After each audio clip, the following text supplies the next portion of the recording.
غیبت، سوء ظن، برے نام رکھ دینے، یہ سب کس لیے روکا گیا؟ اس لیے کہ دل پھٹ جاتے ہیں۔ چاہے وہ غریب ہے، کمزور ہے، آپ کو منہ پر جواب بھی نہیں دے سکا، پی گیا، دل میں تو زخم لگ گیا نا۔ اور عربی کی کہاوت یہ ہے کہ تلوار کے زخم مندمل ہو جاتے ہیں، زبان کے زخم مندمل نہیں ہوا کرتے۔ وہ تو جا کر وہاں ڈیرا جما لیتے، پھر وہاں پر وہ کدورت، نفرت، عداوت کے جو ہے وہ چھاونی بنتی ہے۔ تو تمہارے اندر تو یہ ہو گئی خرابی دو افراد کے درمیان، لیکن یہ کہ اس سے نقصان تو امت کو پہنچ گیا کہ اس کے مابین دو افراد، دو اینٹوں کے درمیان ربط جو ہے وہ کمزور پڑ گیا۔ بحسب امرئ من الشر، پھر نوٹ کر لیجئے کہ اس اتنی بڑی برائی سے بچنے کی دو عملی شکلیں کیا ہیں۔ نمبر ایک، کسی شخص میں کوئی عیب نظر آئے تو فوراً اپنے دامن کے داغ دیکھو، ہو سکتا ہے کہ تمہارے اندر کوئی داغ جو ہے اس سے بھی بڑا ہو۔ اللہ کا شکر کرو کہ لوگوں کو ابھی اس پر اطلاع نہیں ہوئی ہے۔ اللہ کا شکر ہے کہ اس نے پردہ ڈالا ہوا ہے، پردہ پوشی کی ہوئی ہے۔ اللہ سے دعا کرو کہ وہ پردہ پڑا رہے اور اللہ تعالیٰ اس عیب کو دور کر دے۔ لیکن اس وقت اپنے اس عیب کا ادراک کر لو گے تو اس کے عیب سے نفرت نہیں ہوگی۔ دوسرے یہ کہ ہر شخص کے اندر، برے سے برے شخص میں کوئی نہ کوئی خوبی ہوتی ہے۔ وہ ہے تو زانی اور شرابی، لیکن یتیموں کی خدمت کرتا ہے کوئی شخص، چلیے ہے تو بستہ الف بستہ بے کا آدمی، لیکن یہ کہ بیواؤں کا خیال کرتا ہے تو ڈاکو، لیکن اس نے اپنے علاقے کے غریبوں کی مدد کی۔ اب کوئی چیز آپ کیوں اس سے حقیر سمجھے؟ باقی اللہ کیا، اس کا جو معاملہ اللہ جانے، اور اس کو اگر جو مجرم ہے کیفر کردار تک پہنچانا ہے، وہ حکومت کا نظام ہے، وہ جانے۔ اگر اس کے خلاف مقدمہ ثابت ہو جاتا ہے اس سے سزا ہو جائے گی۔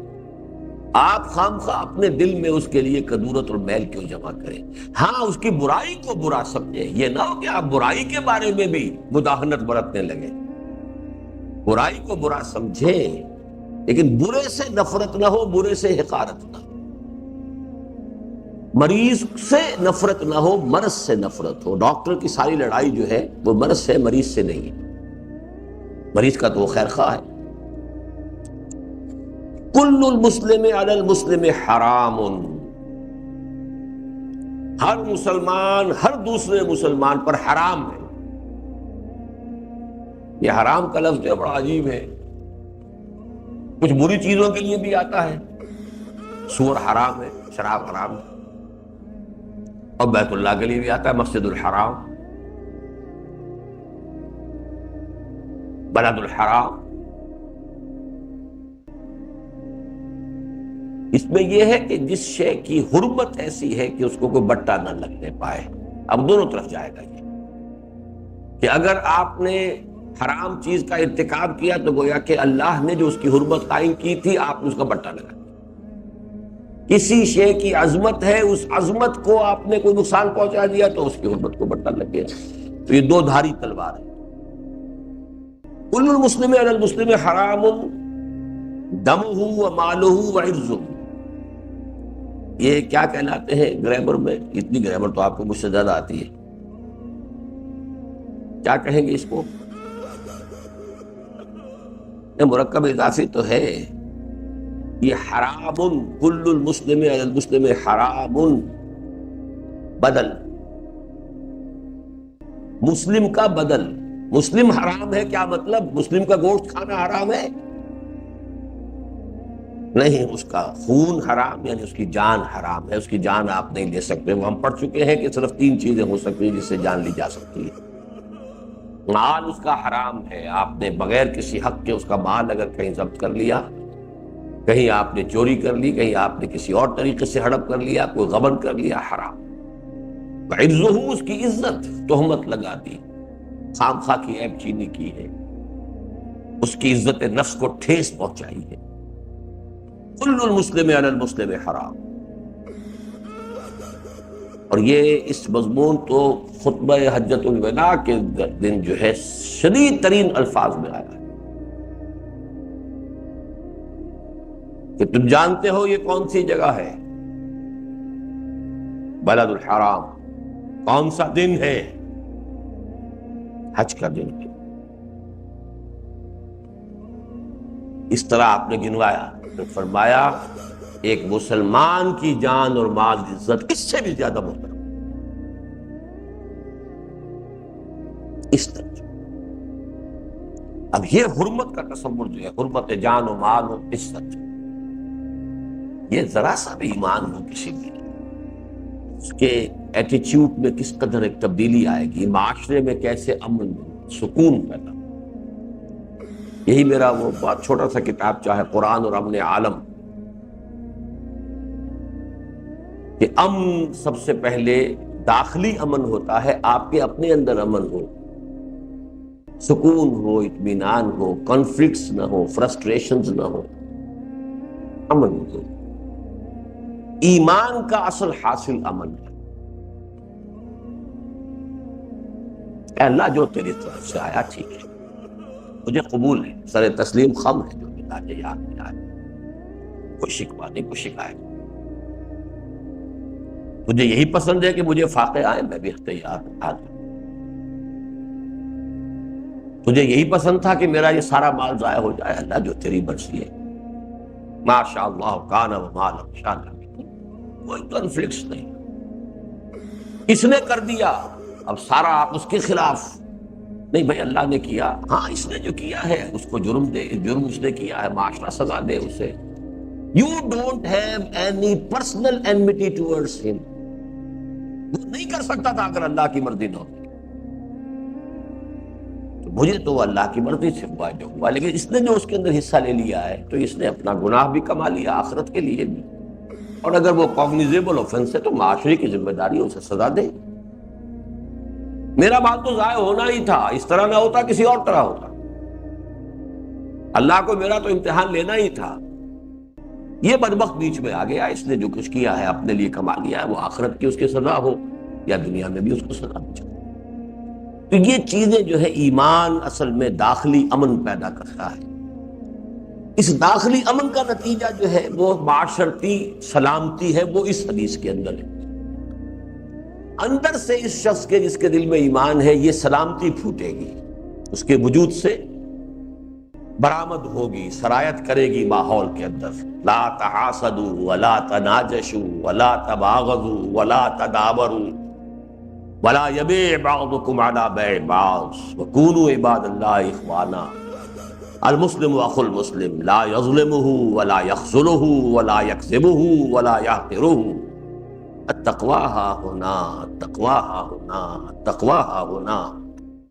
بحسب امرئ من الشر ان يحقر اخاه المسلم، كل المسلم على المسلم حرام دمه وماله وعرضه۔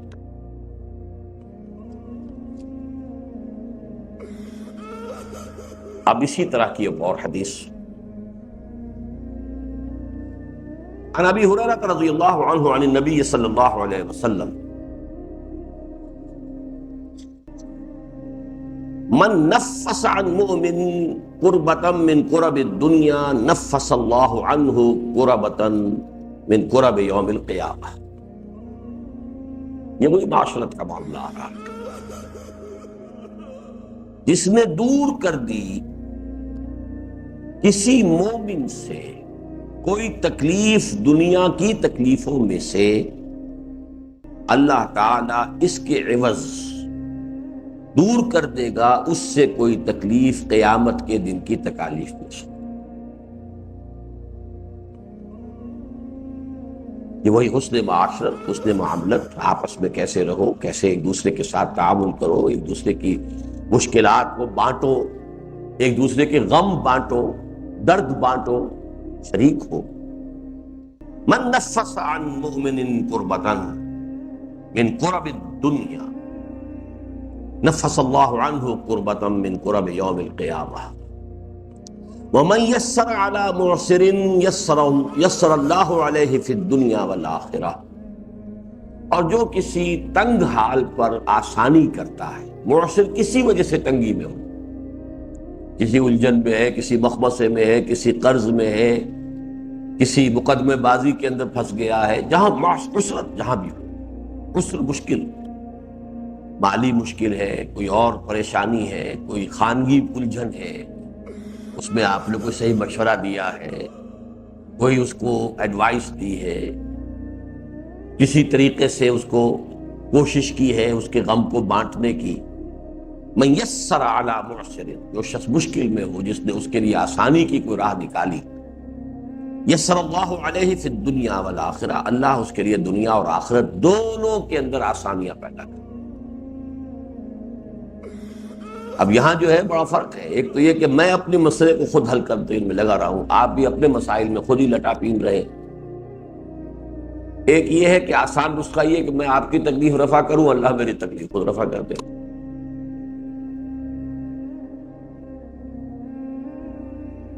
بڑا پیارا شعر ہے فارسی کا، فکر ماں در کار ماں آزار ماں، کار ساز ماں بے فکر کار ماں. میرا کار ساز میرے کام کی فکر کر رہا ہے، اور میں اپنے کام کی خود فکر کروں گا تو اپنے لیے آزار پیدا کر لوں گا. اگر صحیح کرنے کا امکان ہے تو غلط کا بھی تو امکان ہے کہ نہیں. فکر ماں در کار ماں آزار ماں، اپنے مسئلے کے اندر خود میں حل کر رہا ہوں، اپنی تدبیر ہے، اب سوچ رہا ہوں یوں کروں ایسے کروں، اللہ کی طرف کوئی دھیان ہی نہیں، نہ معاشرے کی طرف ہے، اپنے لیے آزار پیدا کر رہا ہوں. اس سے بہتر نہیں کہ اللہ کے ذمہ لگا دو. اللہ کے ذمہ لگانے کا طریقہ یہ ہے.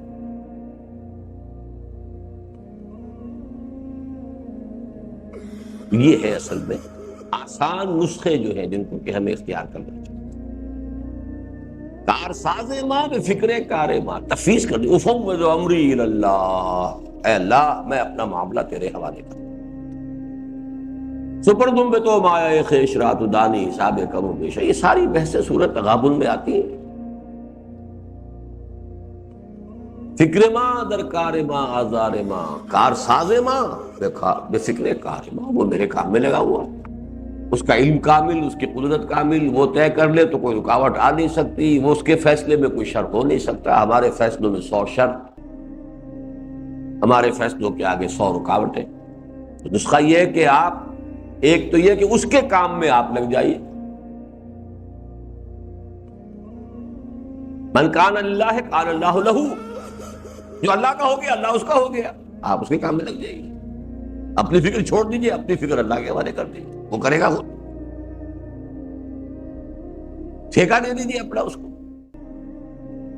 کیسے ہوگا؟ اپنے آپ کو لگا دیجیے اس کے کام میں ہم اٹل. اور اگر سوچ یہی رہے بٹ صاحب کی طرح کہ بڑے بڑے کاروبار تو ضرور کرنے ہیں، تو پھر یہ کیا کریں، پھر وہ کیا کریں، پھر یہ کیسا ہو، یہ انکم ٹیکس سے کیسے نپٹے، اس سے کیا کریں، سود سے کیسے بچے. کبھی نہیں بچ سکتے، ناممکن. اللہ کے ہو جاؤ، اللہ تمہارا ہو جائے. وَمَن سَتَرَ مُسْلِمًا سَتَرَهُ اللَّهُ فِي الدُّنْيَا وَالْآخِرَةِ، جو کسی مسلمان کی پردہ پوشی کرے گا اللہ اس کی پردہ پوشی کرے گا دنیا اور آخرت دونوں میں. اب یہ سطر بھی دونوں معنی میں ہے. ایک جسمانی سطر ہے، کوئی مسلمان ہے لباس نہیں ہے، آپ نے لباس پہنا دیا اس کو، اور کسی کی عیب کے اوپر پردہ ڈالنا، چھپانا. من سطر مسلما سطرہ اللہ فی الدنیا والآخرہ، واللہ فی عون العبد ما کان العبد فی عون اخیہ. اللہ بندے کی مدد میں لگا رہتا ہے جب تک کہ بندہ اپنے بھائی کے کام میں لگا رہتا ہے.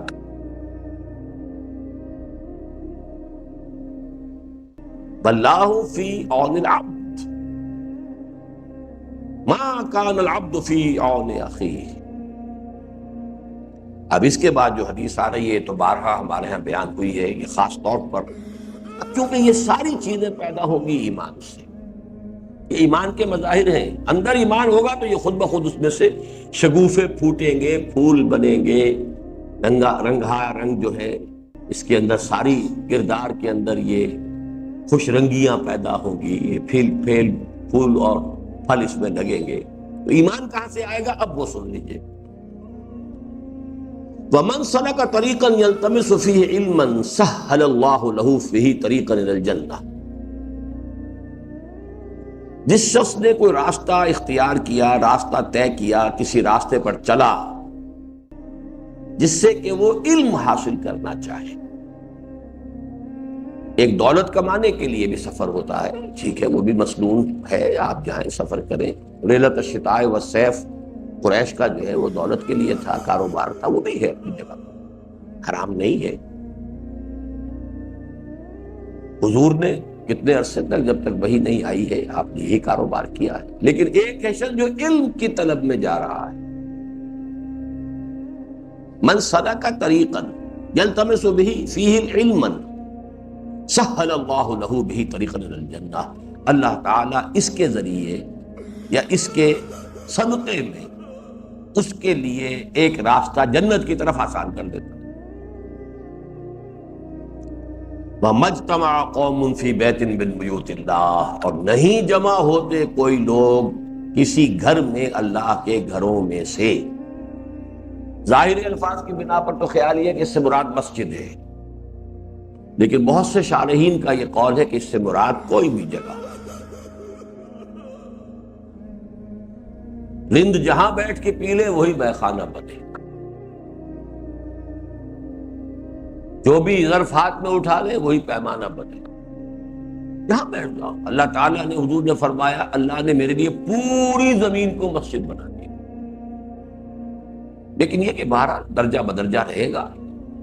اللہ کے گھر کے اندر جہاں نمازیں پڑھی جاتی ہیں باجماعت، اس کی اپنی ایک کیفیت ہے، اس کی ایک روحانی فضا ہوتی ہے، لیکن اس کو اس سے خاص نہیں کیا ہے اکثر لوگ۔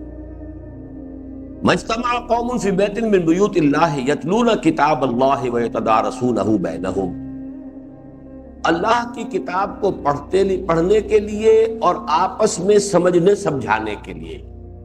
یہ کون سا باب آ گیا؟ جی، تفاعل۔ تفاعل میں دو فریق شریک ہوتے ہیں، سمجھنا سمجھانا۔ ایک ہمارا درس ہوتا ہے وہ ون وے ٹریفک ہوتا ہے، ایک ہے ڈسکشن بھی ہو رہی ہے، گفتگو ہو رہی ہے۔ اب کل کا جو آپ کے سامنے آیا ہے کوئی طریقہ، جدید طریقہ یہی ہے کہ پارٹیسپیشن، ساتھ ساتھ بات چلتی جائے، اور کوئی شخص بھی یہ نہ سمجھے کہ بس ایک بمبارڈمنٹ ہو رہی ہے اور مجھے تو ریسیو کرنا ہی کرنا ہے ہر حال میں۔ تو بہرحال اس کے لیے ٹیکنیکس ہیں جو ڈیولپ ہو رہی ہیں۔ اس تدارس کا مفہوم یہی ہے، ایک دوسرے سے سمجھنا سمجھانا۔ یہ محض تلاوت کے لیے نہیں ہے، یہ نوٹ کر لیجیے۔ بدقسمتی سے ہمارے ہاں سارا معاملہ جو ہے وہ تدارسون کا ہو گیا، وہ تلاوت کا ہو گیا۔ یتلون کتاب، یتلون کتاب اللہ ویتدارسونہ بینہم، آپس میں ایک دوسرے کو تدارس، درس کے اصل لفظی معنی کیا ہے؟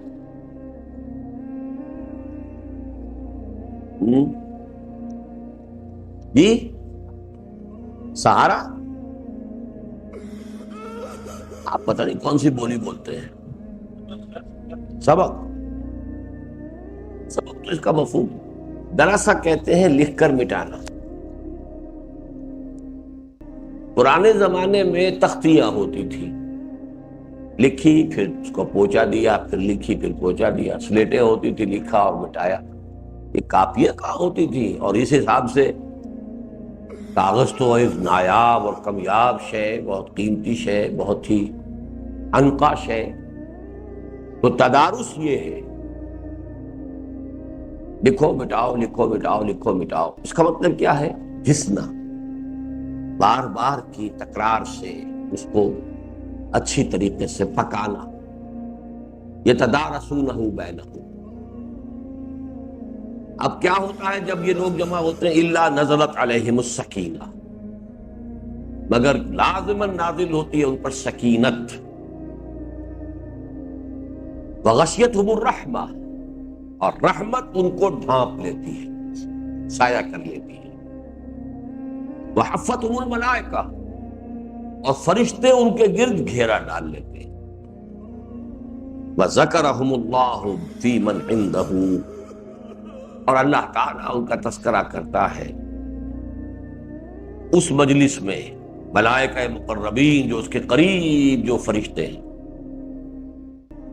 میرے بندے دیکھو، انہوں نے مجھے دیکھا نہیں، جنت دیکھی نہیں، وہ غیب پر ایمان رکھتے ہیں، اتنا ایمان رکھتے ہیں، گھر بار چھوڑ کر آ گئے ہیں میری کتاب سمجھنے کے لیے، پڑھنے کے لیے۔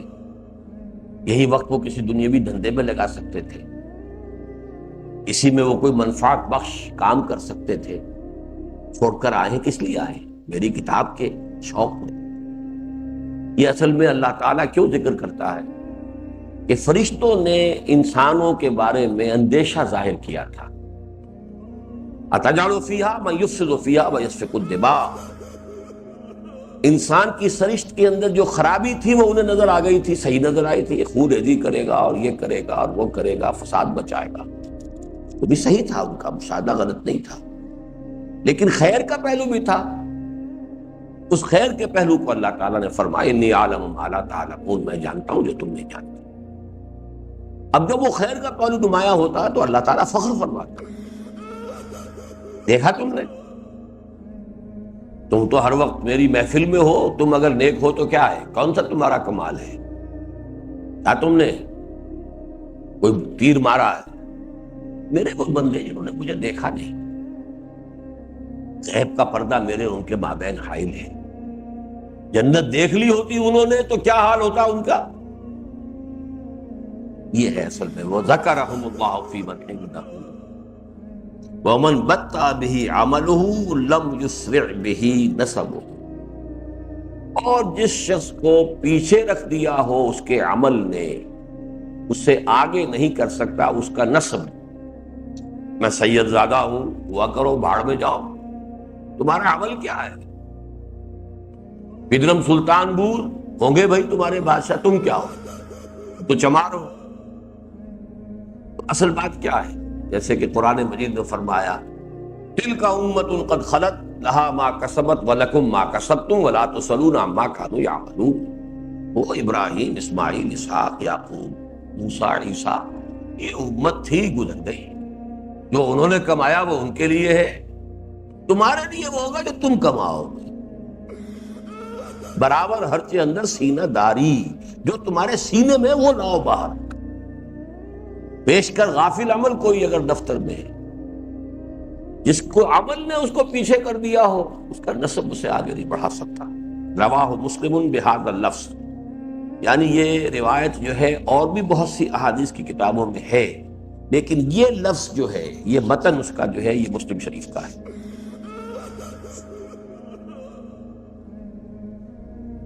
عن ابن عباس رضی اللہ عنہما عن رسول اللہ صلی اللہ علیہ وسلم یرویہ عن ربہ تبارک وتعالی قال، روایت کیا گیا ابن عباس سے رضی اللہ عنہما، انہوں نے روایت کیا عن رسول اللہ صلی اللہ علیہ وسلم فیما یرویہ، اس میں کہ جو روایت کی حضور نے عن ربہ، اپنے رب سے، یعنی یہ کہ اس کو ہم کہیں گے حدیث قدسی کی نوعیت کی شے ہے۔ حدیث قدسی جو ہے وہ اللہ کی بات ہے جس کو حضور اپنی زبان سے بیان کرتے ہیں۔ ان اللہ کتب الحسنات، یعنی یہ کہ حضور نے یہ اپنی اتھارٹی پر بات نہیں کہی ہے، بلکہ یہ فرمایا کہ رب یہ کہتا یرویہ عن ربہ۔ لیکن یہ بات بھی ایسی ہے جو آگے آپ دیکھیں گے کہ اس کو کوئی انسان از خود نہیں کہہ سکتا، چاہے وہ رسول ہی، یا آخرت سے متعلق فیصلوں کی بات ہے وہ اللہ تعالیٰ ہی کے ایمان سے کہی جا سکتی۔ ان اللہ کتب الحسنات والسیئات، یقیناً اللہ تعالیٰ نیکیاں اور بدیاں لکھتا ہے، لکھی جا رہی ہیں، اس کے فرشتے ہیں، کارندے ہیں، اور آج تو ہمیں معلوم ہے نہ کسی فرشتے کی ضرورت نہ کارندے کی ضرورت۔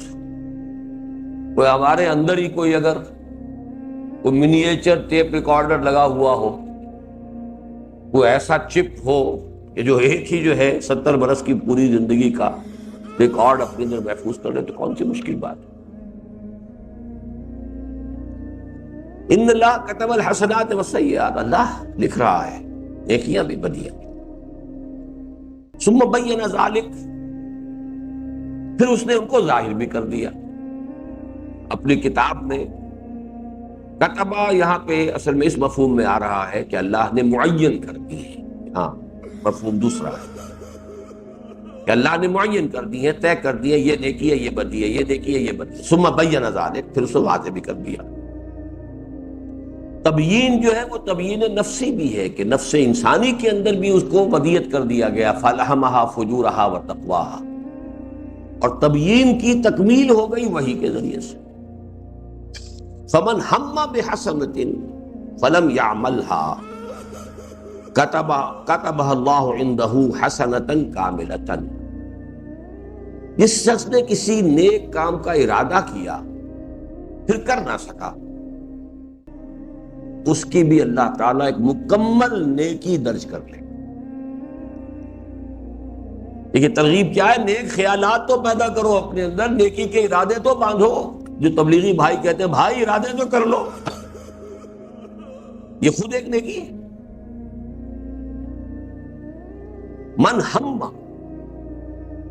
جس نے ارادہ کیا بحسنۃ، ایک نیکی کا، فلم یعملھا، پھر اس پر عمل نہ کیا، کر نہیں سکا، کوئی عارض ہو گیا، کوئی سبب ہو گیا، کتبہ اللہ عندہ حسنۃ کاملہ، اللہ تعالیٰ اس کو ایک مکمل نیکی درج کر دیتے.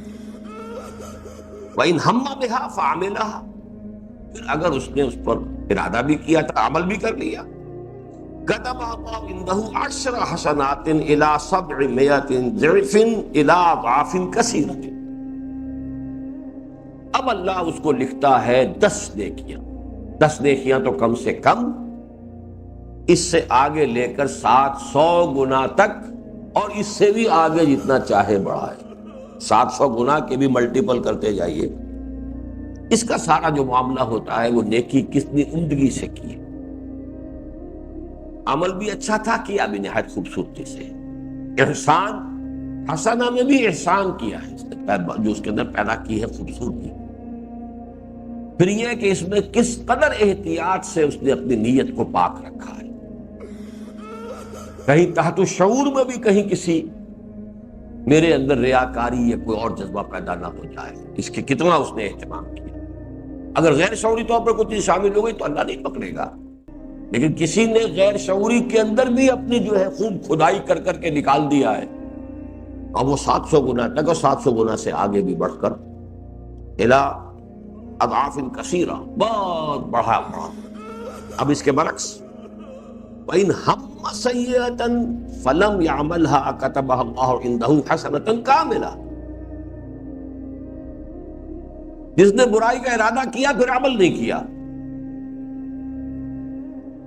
اللہ تعالیٰ اس کو بھی ایک نیکی لکھ دے گا. ارادہ تو کیا تھا پھر رک گیا ہے، نیکی ہے. کیا نہیں ہے، کوئی نیکی کا خیال آ گیا ہے، کوئی اور اللہ کا خوف آ گیا، کچھ ہو گیا. وَإِنْ هَمَّ بِهَا فَعَمِلَهَا، پھر اگر اس نے ارادہ کیا اور کر بھی لیا، كَتَبَهَا اللَّهُ سَيِّئَةً وَاحِدَةً، تو بدی کا اندراج ایک ہی بدی ہو، وہ 10 گنا یا 100 گنا یا 700 گنا یا 7,000 گنا نہیں ہوگا. وہ اللہ تعالیٰ کا یہ فضل ہے. یہ میں کہہ رہا تھا کہ یہ اتھارٹی جو ہے کسی کو حاصل نہیں ہے، یہ صرف اللہ کا فیصلہ ہے اپنا. بظاہر ہماری منطق کے خلاف بھی ہے، یعنی میری منطق اگر جاتی تو یہاں تک جاتی کہ جس نے ارادہ کیا بدی کا پھر نہیں کی تو اس کی کوئی بدی شمار نہ ہو. یہاں تو فرمایا نہیں، نیکی ہو جائے گی. It's against all logic. یہی وجہ ہے کہ اس میں یرویہ عن ربہ. ایسے تو یہ کہ ہم حدیث کو ہم کہتے ہی یہ ہے کہ وحی خفی ہے، حضور جو کچھ فرماتے ہیں وہ سب کا سب وحی خفی ہے، لیکن یہ کہ جہاں اس کی طرف خاص اشارہ کرنا مقصود ہوتا ہے. جیسے آپ نے دیکھا کہ وہ جو بچے کے ماں کے پیٹ میں جنین کا معاملہ جو آیا تھا، تو وہاں حضرت عبداللہ ابن مسعود نے ٹھوک کر کہا وَهُوَ الصَّادِقُ الْمَصْدُوقُ، یہ حضور نے فرمایا اور وہ سچے ہیں، اور ان کی سچائی کی گواہی دی گئی ہے. اس لیے کہ تمہیں یہ بات سمجھ میں نہیں آئے گی، نہ آئے، لیکن انہوں نے کہا ہے سچے شخص کی خبر ہے، وہ تمہیں ماننی ہوگی. 38ویں چھوڑ دیجیے ذرا. اب چلیے الحدیث التاسع والثلاثون، عن ابن عباس رضی اللہ عنہما ان رسول اللہ صلی اللہ علیہ وسلم قال ان اللہ تجاوز لی عن امتی الخطا خطا والنسیان وما استکرہوا علیہ حدیث حسن رواہ ابن ماجہ والبیہقی وغیرہما۔ سے پچھلی حدیث جو ہے جو میں نے چھڑوا دی ہے، لیکن اس سے پہلی جو ہم نے پڑھی ہے رواہ البخاری و مسلم فی صحیحہما بہذہ الحروف، اب یہ حدیث جو ہے بخاری اور مسلم کی تھی اور انہی الفاظ میں دونوں کے اندر ہے، کوئی فرق نہیں ہے۔ یہ بھی دیکھیے کس قدر اہتمام سے کہا جا رہا ہے، اس لیے کہا جا رہا ہے کہ یہ حدیث جو ہے وہ ذرا عام لاجک سے ہٹ کر ہے۔ یہ ابن ماجہ اور بیہقی کی ہے۔ حضرت ابن عباس رضی اللہ تعالی عنہ سے مروی ہے کہ حضور صلی اللہ علیہ وسلم نے ارشاد فرمایا ان اللہ تجاوز لی عن امتی، اللہ نے میری خاطر، میرے لیے، میری امت کے ساتھ 3 رعایتیں کی۔ دیکھیے لی یہاں بہت ضروری ہے۔ تجاوز اللہ نے معاف کر دیا میرے لیے، اللہ کا مجھ پر خاص احسان ہوا ہے، اللہ کا مجھ پر خاص فضل ہوا ہے، اللہ نے میرے ذریعے سے مجھ پر ایمان لانے والوں کے لیے یہ خصوصی رحمت کر دی ہے۔ اس درجے کی شجاع جو آپ کہیں گے کہ اگر اللہ تعالیٰ کے ہاں حضور کا مقام ہے، مرتبہ ہے، شفاعت ہے، ٹھیک ہے، غلط بات نہیں۔ کیا کیا چیزیں معاف کرنے کا کیا ہے؟ الخطا، خطا، خطا کسے کہتے ہیں؟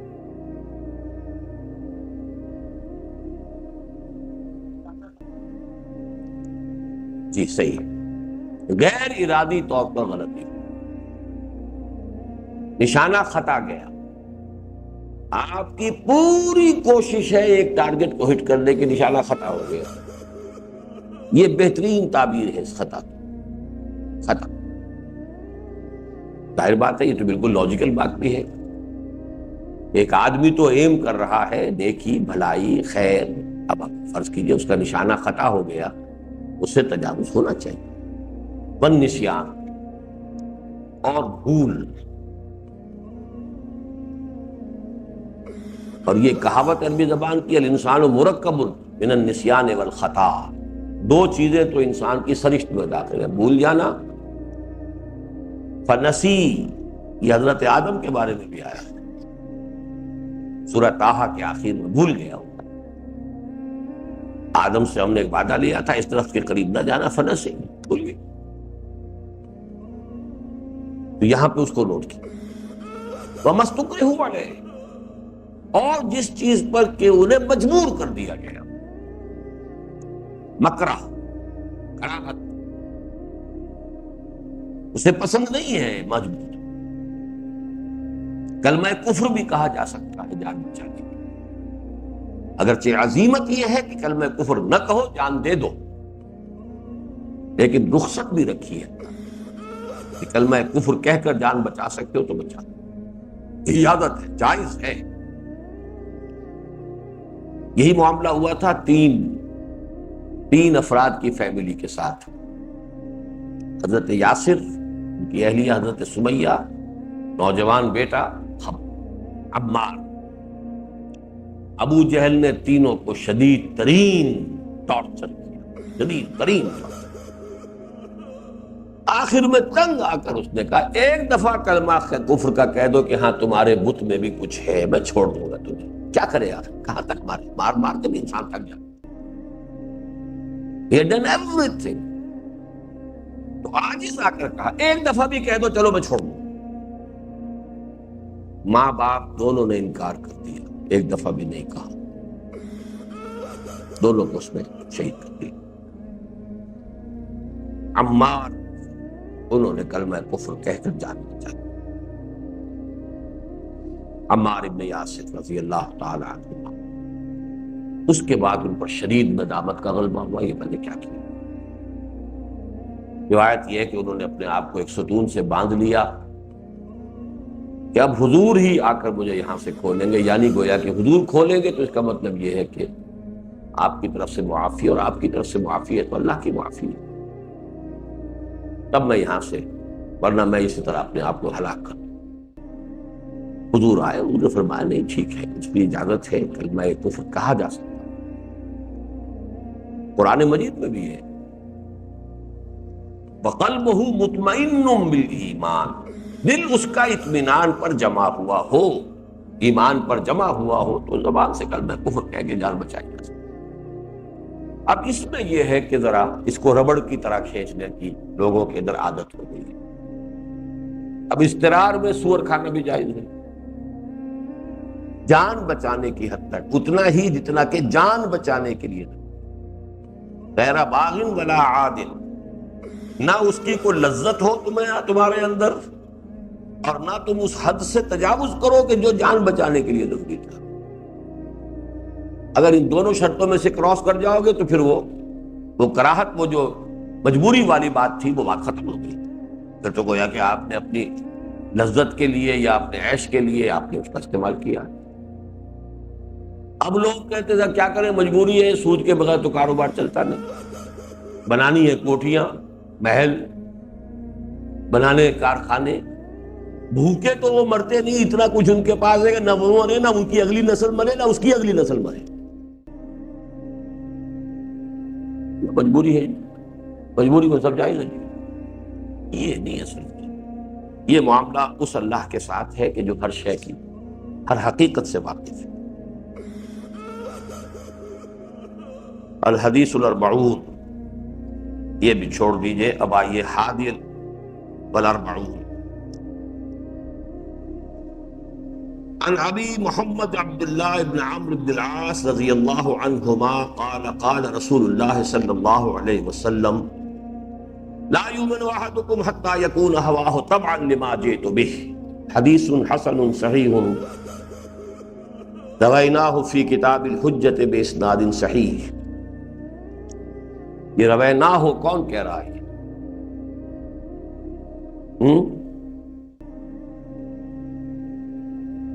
لا حول ولا قوت۔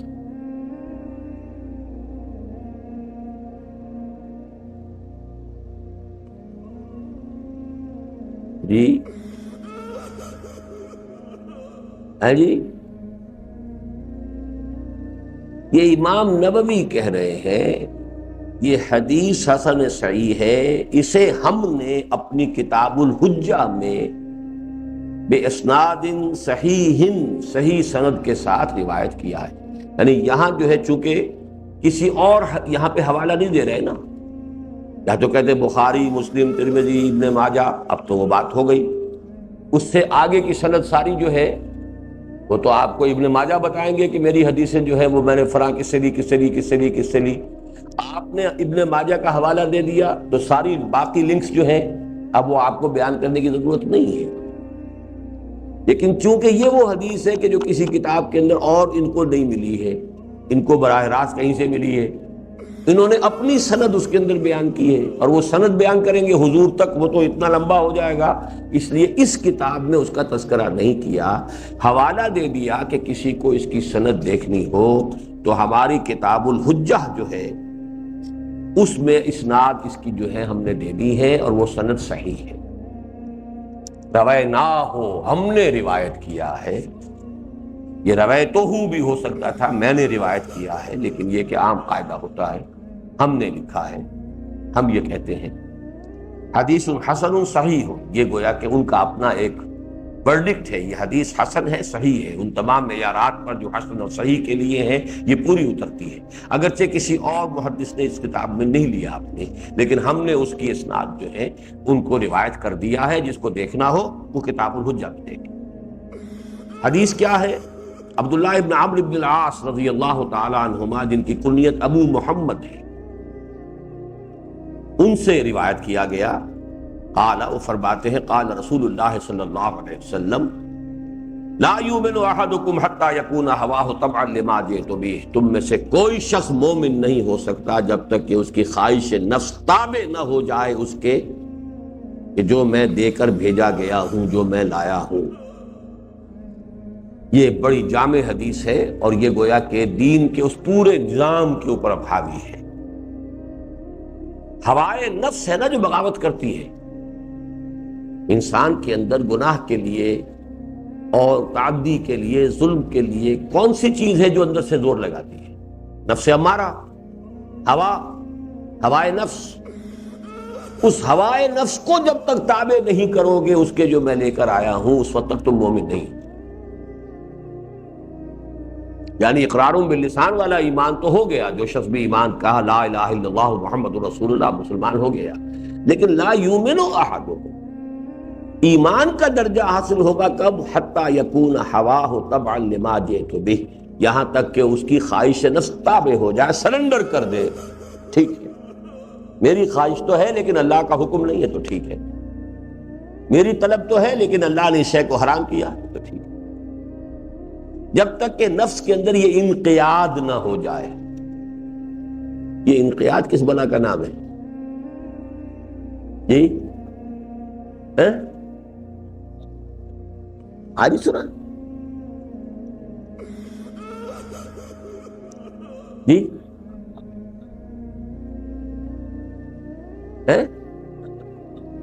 وہ تو انعقاد ہوگا، کہاں جا رہے ہیں؟ انقیاد جی؟ بھائی زور سے بولا کرو، خلش، لا حول ولا۔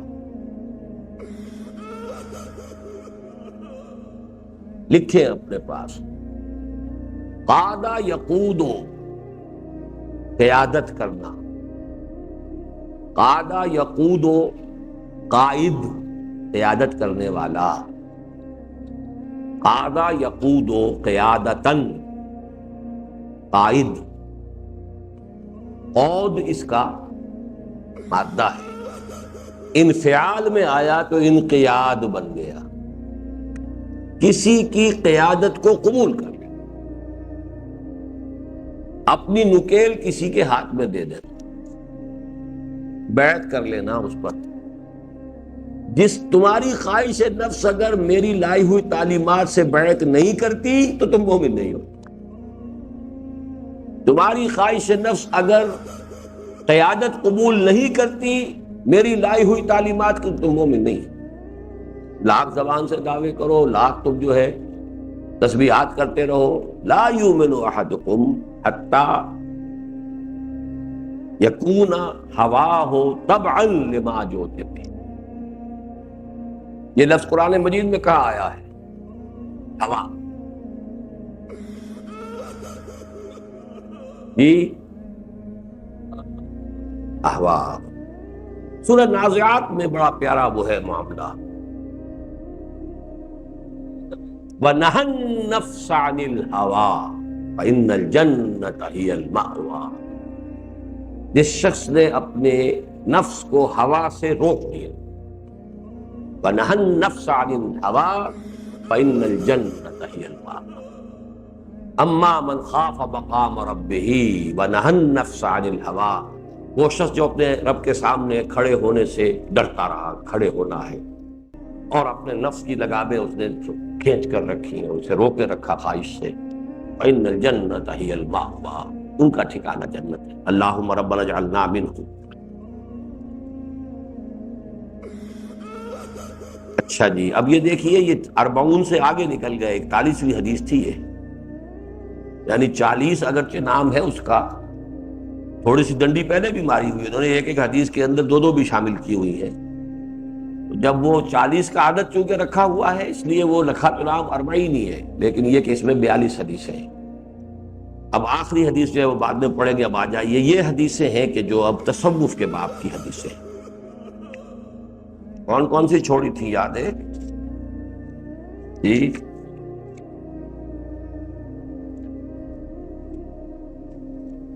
تاسع،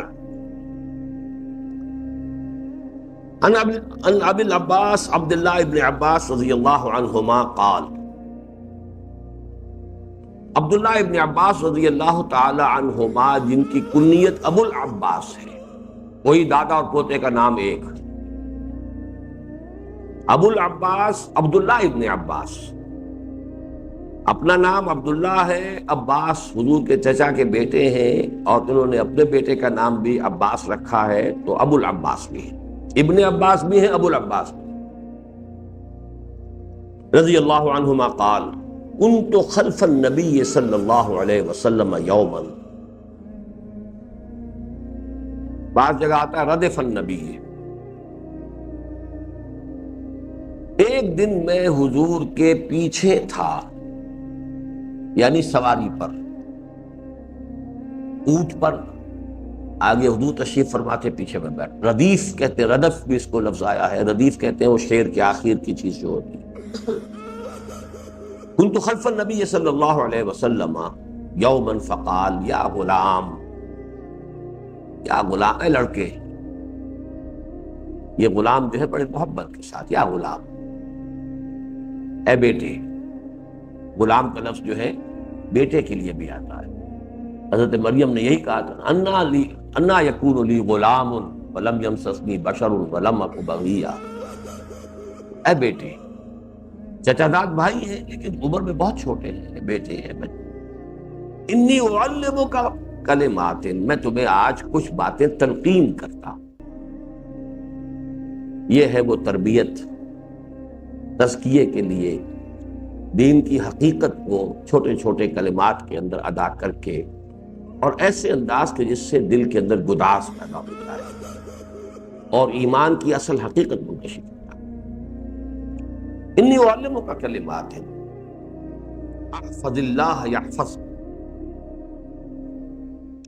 ہمیشہ اللہ کو محفوظ رکھو، اللہ تمہیں محفوظ رکھے گا، یعنی یاد رکھو۔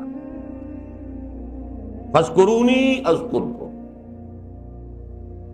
یہ ٹو وے پروسیس ہے، تم اللہ کو بھول جاؤ گے اللہ تمہیں بھول جائے گا، جاؤ دفع ہو جہاں جاؤ، تم اللہ کو یاد رکھو گے اللہ تمہیں یاد رکھے گا۔ فاذکرونی اذکرکم، بعض احادیث میں آتا ہے میرا بندہ اگر مجھے اپنے دل میں یاد کرتا ہے، میں بھی اپنے بندے کو اپنے دل میں یاد کرتا ہوں۔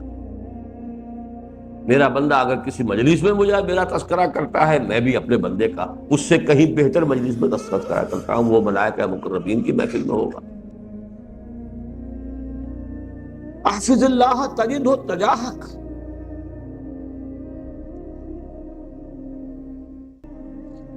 اللہ کو یاد رکھو تم اسے اپنے سامنے پاؤ گے۔ He's not far off. His help is readily available. یاد رکھو تو صحیح، یہ وہی بات ہے جو قرآن میں آتا ہے، انی معکما اسمع و ارا، یا موسیٰ اور ہارون ڈرو نہیں، لا تخافا انی معکما اسمع و ارا۔ حضور نے فرمایا تھا حضرت ابوبکر سے، لا تحزن ان اللہ معنا۔ حضرت موسیٰ نے کہا تھا جب قوم نے کہا کہ یہ تو لشکر تو پیچھے آ گیا اور سامنے سمندر ہے، مارے گئے نا ہم، تو مروا دیا تم نے۔ میں نے کلا ان معی ربی سیہدین، میرے ساتھ میرا رب ہے، وہ راستہ دکھائے گا، راستہ دے گا، یا سمندر پھاڑ کے دے گا۔ تو یہ ہے وہ معیت خداوندی کا تصور، اللہ کو محفوظ رکھنا، اللہ کو ساتھ رکھو اپنے، He will remain with you۔ اور جب یہ کہا کہ تم اپنے مومن بھائی کو کبھی ساتھ نہ چھوڑو، تو اللہ چھوڑ دے گا تمہارا ساتھ۔ کوئی شریف انسان جو ہے وہ اپنے ساتھی کو کسی خطرے میں چھوڑ کر نہیں جاتا، شریف انسان ہو، اللہ تمہیں چھوڑ کر چلا جائے۔ کمی ہے یقین کی، کمی ہے استحصال کی، کمی ہے توکل کی، کمی ہے تفویض کی۔ تم اپنے معاملات خود لے کے چلو بھائی، جاؤ تم جاؤ، تمہارا بات جانو اور تمہارا کام جانو۔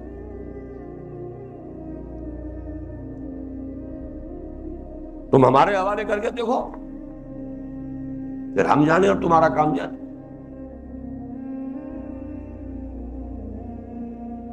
یا غلام انی اعلمک کلمات احفظ اللہ یحفظک، احفظ اللہ تجدہ امامک، اذا سألت فاسأل اللہ، جب کبھی مانگنا ہو صرف اللہ سے مانگو، کسی سے کچھ نہ مانگو۔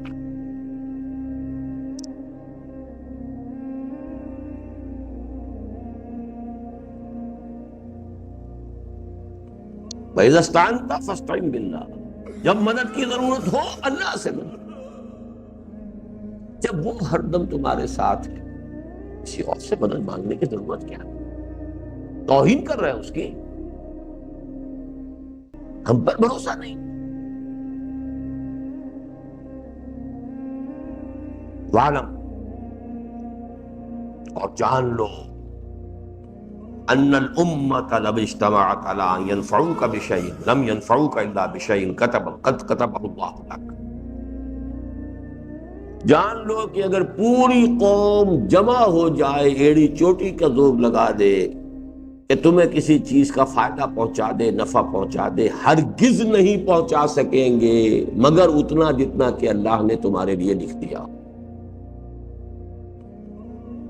یعنی اپنی امیدیں منقطع کر،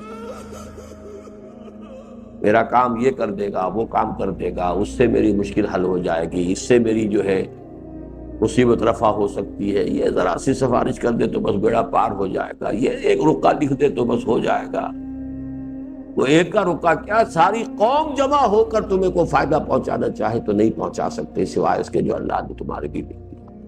تو کیا فائدہ اپنی عزت نفس کا ڈھیلا کرانا، مانگنا کسی سے؟ کچھ نہیں، تم نے اپنے آپ کو ذلیل کر لیا، مدد مانگ کر اپنے آپ کو حقیر ٹھہرا لیا، اپنی عزت نفس کو ٹھیس پہنچا لی۔ ہوگا وہی جو اللہ تعالیٰ کے علم میں پہلے سے معین ہے، وہ ہونا ہی ہے۔ وَإِنِ اجْتَمَعُوا عَلَىٰ أَن يَضُرُّوكَ بِشَيْءٍ لَمْ يَضُرُّوكَ إِلَّا بِشَيْءٍ قَدْ كَتَبَهُ اللَّهُ عَلَيْكَ، اور اگر سب کے سب وہ جمع ہو جائیں کہ تمہیں کوئی نقصان پہنچا دے، نہیں نقصان پہنچا سکتے مگر بس وہی جو اللہ نے تمہارے لیے پہلے سے لکھ دیا۔ خوف ختم، امید ختم۔ خوف کس کا؟ He can't do any harm to me unless sanctioned by Allah۔ کیوں اس کے ہاتھ جوڑوں، کیوں گڑ گڑاؤں، کیوں خوشامد کروں؟ آج ہی خبر پڑھ لیا آپ نے، خوشامدیں کرتے گڑ گڑاتے گولی تو مار دی 8، جمے رہتے کھڑے رہتے، مرنا تب بھی تھا، مرنا یوں بھی تھا۔ 8 ہزارہ کے لوگوں کو کل گولی ماری گئی ہے ایک گھر میں گھس کر کراچی میں، اور اگی ہزارہ کے علاقے میں وہ لاشیں پہنچی ہیں۔ نہ معلوم کس کس طرح کی قیامت پاکستان میں آنے والی ہے، کیا رد عمل وہاں ہوگا۔ کوئی طاقت ہے کہ جو پٹھانوں کو اور سرحد کے جو لوگ وہاں آباد ہیں کراچی میں اور وہاں کے مہاجرین کو لڑانا چاہ رہی ہے؟ کوئی بیرونی طاقت ہے، اندرونی طاقت ہے، MQM ہے یا ایجنسیز ہیں، واللہ عالم، اللہ جانتا ہے، لیکن یہ ہو رہا ہے۔ اس وقت صرف تذکرہ یہ تھا کہ ہاتھ جوڑنے سے کیا آج؟ رفعت الاقلام وجفت الصحف، قلم اٹھائے جا چکے ہیں اور سیاہی خشک ہو چکی ہے۔ یعنی اب یہ وہی آ گیا اس حدیث کا، علم خداوندی میں ہر شے طے ہے، لکھا جا چکا ہے اور قلم اٹھائے جا چکے ہیں۔ اسٹاپ رائٹنگ، پینز ڈاؤن، اور سیاہی بھی خشک ہو چکی ہے۔ جب الصحف، صحیفے خشک ہو چکے۔ رواه الترمذی وقال حدیث حسن صحیح، وفی روایت غیر الترمذی احفظ اللہ تجد امامک تعرف الی اللہ فی الرخاء، یعنی یہ الفاظ اضافی ہیں، اللہ کو اپنے پاس رکھو، اپنے ساتھ رکھو، اپنے ذہن میں محفوظ رکھو، اپنے دل میں مستحضر رکھو، ہمیشہ اپنے سامنے موجود پاؤ۔ تعرف الی اللہ فی الرخاء، جب تمہارے لیے سہولتیں ہوں، آسانیاں ہوں، خوشیاں ہوں، اس وقت اللہ کو یاد رکھو گے۔ یعرف کا فی شدہ، وہ تمہیں یاد رکھے گا جب تم کسی مشکل میں ہو، اور جب تم نے اپنی آسانی میں اور عیش میں بھول گئے ظفر آدمی اس کو نہ جانیے گا چاہے کتنا ہی ہو وہ صاحب فہم و ذکا، جسے عیش میں یاد خدا نہ رہی، جسے تیش میں خوف خدا نہ رہا۔ یہ بہادر شاہ ظفر آخری تاجدار، وہ تاجدار ہند کے تو نہیں تھے، لال قلعے کے تھے، صرف تھے تو تاجدار۔ وَاعْلَمْ أَنَّمَا أَخْطَأَكَ لَمْ يَكُنْ لِيُصِيبَكَ، یہ سب وہ سورۃ تغابن کی بحثیں ہیں۔ جان لو جو چیز تم سے چھٹ گئی، رہ گئی، جو تمہارے نشانے سے خطا ہو گئی یا تمہارا نشانہ خطا ہو گیا، you wanted to get something, you couldn't get it، وہ نہیں ملنے والی تھی تجھے۔ اب پیچو تاب نہ کہو، ذرا سا میں نے یوں نشانہ کر لیا ہوتا تو بیڑا پار ہو جاتا، ڈرتے رہو، keep on brooding، nothing doing، یہ ہو سکتا ہی نہیں۔ وما اصابک لم یکن لیخطئک، اور جو تم پر آئی ہے بات، واقع ہوئی ہے، وہ تم سے ہٹ سکتی ہی نہیں تھی۔ اس کا یہ نتیجہ نہیں ہونا چاہیے کہ آپ کوشش نہ کریں یا مصیبت سے بچنے کی سعی نہ کریں، اپنی سے کوشش کیجیے، لیکن ہوگا وہ جو اللہ تعالیٰ کو منظور۔ لہذا اس میں سکون ہے، اطمینان ہے، یہ نہیں ہے کہ یہ عجیب دیکھو نا میرا تو ساری محنت رکارت گئی، یوں نہ کرتا تو شاید ٹھیک ہو جاتا، یہ بیچ میں نہ آ گیا ہوتا کم وقت تو میرا تو کام بنا پڑا ہوا تھا۔ یہ سارے جو ہیں وہ غصے ہیں، اپنے اوپر بھی حسرتیں ہیں، دوسروں کے اوپر بھی طیش آ رہا ہے، سب سے نجات ہو گئی۔ ٹھیک ہے بھائی، اللہ تعالیٰ مجھے منظور نہیں تھا، خلاص، the slate is clean, go ahead now.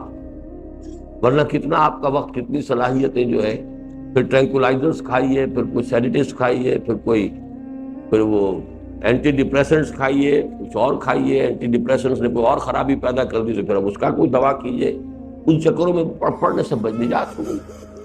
بروں کشید ز پیچا کے ہست بود مرا، چوک دہا کے مقام رضا کشو، اللہ کی رضا پر راضی ہو جاؤ تو کیسے کیسے عقدے حل ہو جائیں۔ وَاعْلَمْ أَنَّ النَّصْرَ مَعَ الصَّبْرِ، اور جان لو اللہ کی مدد صبر کے ساتھ ہے، ان اللہ مع الصابرین۔ یہ نہ تم سمجھو کہ بس ادھر سے حملہ ہوا، ادھر سے اللہ کے فرشتے آ کے تمہاری طرف سے دفاع کرتے ہیں۔ پہلے تمہارا امتحان ہوگا، تم اتنے کچھ کھڑے رہتے ہو، تمہارے اندر بھی تمہارے ایمان کا بھی تو کچھ ظہور ہو، تمہاری سرفروشی کا بھی تو کوئی ثبوت ملے، صبر کے ساتھ نصر ہے۔ وَإِنَّ الْفَرَجَ مَعَ الْكَرْبِ، اور تکلیف کے ساتھ ہی کشادگی بھی آتی ہے۔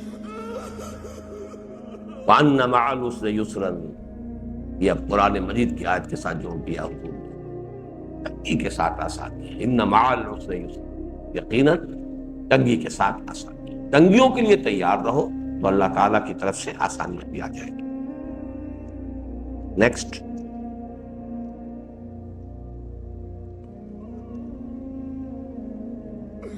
حدیث والثلاثون، 31ویں نا،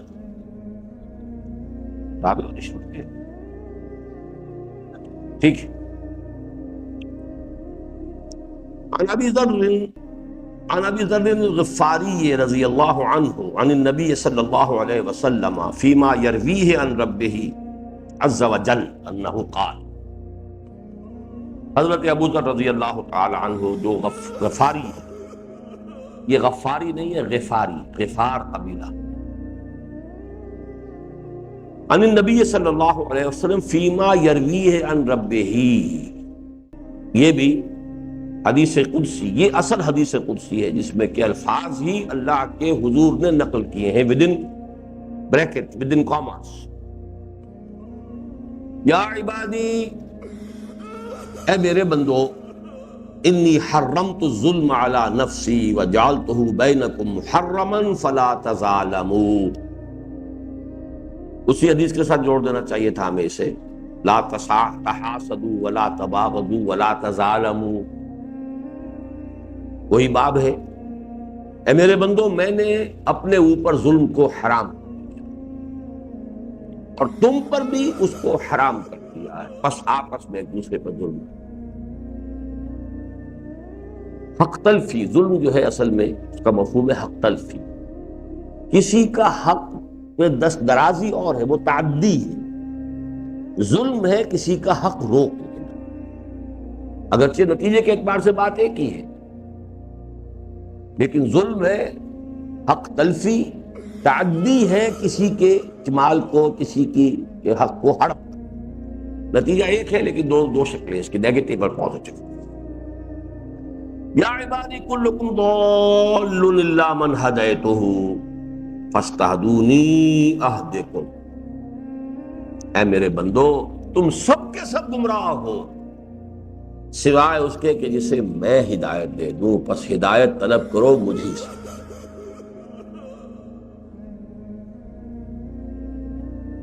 یا عبادی کلکم جائع الا من اطعمتہ فاستطعمونی اطعمکم، اے میرے بندو تم سب بھوکے سوائے اس کے جسے میں کھلاؤں، بس مجھ سے کھانا طلب، مجھ سے رزق طلب، رازق میں۔ یا عبادی کلکم عار الا من کسوتہ فاستکسونی اکسکم، اے میرے بندو تم سب کے سب عریاں ہو، ننگے ہو سوائے ان کے کہ جسے میں لباس عطا کر دوں، بس مجھ سے لباس طلب۔ اب یہ وہی بات آ گئی نا، فَإِذَا سَأَلْتَ فَاسْأَلِ اللَّهَ وَإِذَا اسْتَعَنْتَ فَاسْتَعِنْ بِاللَّهِ، بات تو ایک ہی ہے۔ جب مانگو اللہ سے مانگو، ہدایت مانگو اللہ سے مانگو، روزی مانگو اللہ سے مانگو، لباس مانگو اللہ سے مانگو، جو مانگنا ہو اللہ سے۔ یا عبادی انکم تخطئون باللیل والنہار، اور اے میرے بندو تم رات دن خطائیں کرتے ہو، وانا اغفر الذنوب جميعا، میں تمام گناہ بخش سکتا ہوں، فاستغفرونی اغفر لکم، مغفرت چاہو مجھ سے میں معاف کر دوں، چاہو تو صحیح۔ ہم تو مائل بے کرم ہے، کوئی سائل ہی نہیں، راہ دکھلائیں کسے، رہنم منزل ہی نہیں، کوئی ہدایت طلب ہی نہیں کرتا، ہدایت دے کیسے؟ مانگتا ہی ہم سے نہیں ہو تو کہیں اور اس نے جبرسائی کی ہوئی ہے، کہیں اور وہ اپنی عزت کا دھیلا کرا رہا ہے، کہیں اور خوش آمدید کر رہا ہے، کہیں اور جا کر جو ہے وہ جو ہے لوگوں کے سامنے اپنی عزت نفس جو ہے اس کا دھیلا کروا رہا ہے۔ ہمارے پاس تو آیا ہی نہیں، ہم سے مانگتا۔ اوروں سے کہا تم نے، اوروں سے سنا تم نے، کچھ ہم سے کہا ہوتا، کچھ ہم سے سنا ہوتا، بات تو ساری یہی۔ یا عبادی انکم لو تبلغوا ضری فتضرونی فلن تبلغوا نفعی فتنفعونی، لن تبلغوا، اے میرے بندو تم ہرگز نہیں پہنچ سکتے مجھے کی ضرر پہنچانے پر کہ مجھے ضرر پہنچا سکو، میرا کیا بگاڑ؟ بڑے سے بڑا باغی، بڑے سے بڑا فن خان، میرا کیا ضرر؟ فرعون میرا کیا بگاڑ لیا فرعون نے، اور کیا نمرود نے بگاڑ لیا، کیا ابو جہل نے بگاڑ لیا، کون بگاڑ لیا؟ انکم لن تبلغوا ضری، تم مجھے ضرر پہنچانے کے قادر نہیں ہو، فتضرونی کہ تم مجھے کوئی ضرر پہنچا سکو، ولن تبلغوا نفعی فتنفعونی، نہ تم مجھے کوئی نفع پہنچا سکتے ہو، نہ تمہاری یہ حیثیت ہے یا رسائی ہے کہ تم میرا کوئی کام کر دو، کہ میری ضرورت پوری کر دو۔ یا عبادی لو ان اولکم وآخرکم وانسکم وجنکم کانوا علی اتقى قلب رجل واحد منکم ما زاد ذلک فی ملکی شیئا، اے میرے بندو اگر تمہارے اولین اور آخرین اور انس اور جن سب کے سب جو سب سے بڑھ کر کوئی متقی انسان ہو سکتا ہے ویسے بن جائیں، اس سے میرے ملک میں میری سلطنت میں کوئی اضافہ نہیں ہے۔ سب ابو بکر صدیق بن جاؤ تب بھی کیا ہے، میرا کون سا کام رکا ہوا تھا کہ جو بن جائے گا؟ یہ ہے اللہ کا استغنا، غنی حمید، اس میں جو مبالغہ ہے دیکھیے، لو ان اولکم وآخرکم، آدم سے لے کر آخری انسان تک اور ابلیس لعین سے لے کر آخری جن تک، جتنے بھی جنات و انسان دنیا میں آئے، کانوا علی اتقى قلب رجل واحد منکم، تم میں جو سب سے بڑھ کر متقی ہو سکتا ہے، جس کا دل اتنا ہی وہ سب کے سب متقی ہو جاتے، ما زاد ذلک فی ملکی شیئا، اس سے میری مملکت اور میری سلطنت میں کوئی اضافہ نہ ہوگا۔ یا عبادی لو ان اولکم وآخرکم وانسکم وجنکم کانوا علی افجر قلب رجل واحد منکم ما نقص ذلک من ملکی شیئا۔ تمہارے سب پہلے اور پچھلے اور جنس اور جن سب کے سب سے بڑا فاجر بدمعاش جو ہو سکتا ہے، میرے خلاف باغی ہو سکتا ہے، سب ویسے بن جاؤ تب بھی میری سلطنت میں کوئی کمی نہیں ہوگی۔ غنی الغنی اصل میں یہ اس کی شرح ہے۔ یا عبادی لو ان اولکم وآخرکم وانسکم وجنکم قاموا فی صعید واحد فسألونی فاعطیت کل واحد مسألتہ ما نقص ذلک مما عندی الا کما ينقص المخیط اذا ادخل البحر۔